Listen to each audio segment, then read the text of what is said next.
On the phone we have Dean Eades from the Hurunui District Council. G'day Dean, how are you? Hey, g'day Steph, how's everything going? Very well, thank you. Hey, Dean is the Emergency Management Officer for the Hurunui District Council. Hey Dean, what are your key messages from Civil Defence? Good question, thanks Steph. Hey, keep it simple. Kind of if we think about the situation in a Bear Grylls type of way, and I don't mean by running out and drinking your own wee, it's keep it simple. He always goes for water, shelter, food. And in this case, we're going to change that up and it's stay home, keep in your bubble, but keep in touch, okay? 3 easy things to do.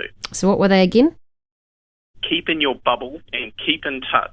Lovely. So how can we keep in touch with people? How can we still connect with the local knitting group or maybe our church group or just some friends down the road? Mate, that's as simple as picking up the phone, really. Be as proactive as everybody else is being. If you haven't heard from someone, even if it's your neighbour or your neighbour's neighbour or the people that you usually do something with, give them a call. That's all it takes, really. Just use the digits. Yeah, because we want to be, proactive in keeping those connections because it's so important. We are all in this together. And I guess it's also having those mental connections because we're social beings, really. Yeah, we really are. Can we do it like Skype and stuff like that or Messenger? Oh, yes, Skype, Messenger, use Facebook. Don't read too many of the comments on Facebook, though, mind you. That might drive you away from society more than towards it. But if you've got some particular skills or you've got some ability to help a local church group or Red Cross or any of those, if they require your assistance to go and deliver a food parcel to someone or what have you, just let them know that you can and be safe about it. Yeah, don't sort of go and think, oh, she'll be right, mate. It's just not how it works. No, not anymore. We've just got to be hyper vigilant, which sounds a bit alarmist, but, washing your hands for 20 seconds 3 weeks ago wasn't a real thing either.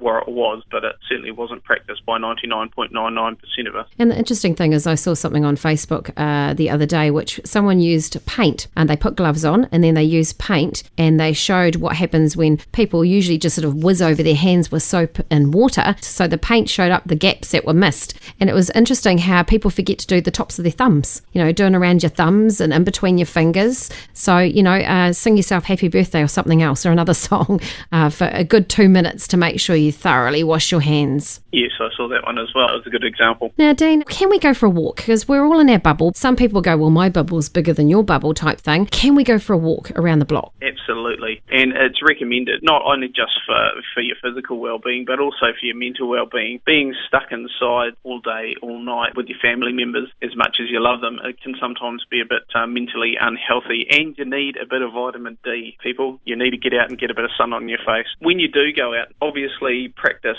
social distancing. Don't stop and chat terribly much with people if you do happen to bump into them, or if you do, give yourself some distance and then get home. It doesn't mean just getting out and about. It doesn't give you the freedom of movement to say, oh, I'm just going to pop up to the Lewis Pass and do a tramp for 5 days because I know I'm going to be socially distanced that way. And the good reasons why I mentioned that is that if something happens to you while you're up there, even on your way there, it's going to soak up a lot of resource, the search and rescue, ambulance, police, and all those people will then need to come out of their bubble and go into your bubble, so to speak, if we're getting that kind of mind picture. So keeping your physical activity to your local area and as local as possible to your home base is where it's at, okay? Indeed. I'm talking to Dean Eades from the Hurunui District Council. He's the Emergency Management Officer. What about the local playground? Can we go and play on that, or is that a no-no because it's surfaces that we should be touching? Yeah, I believe the majority of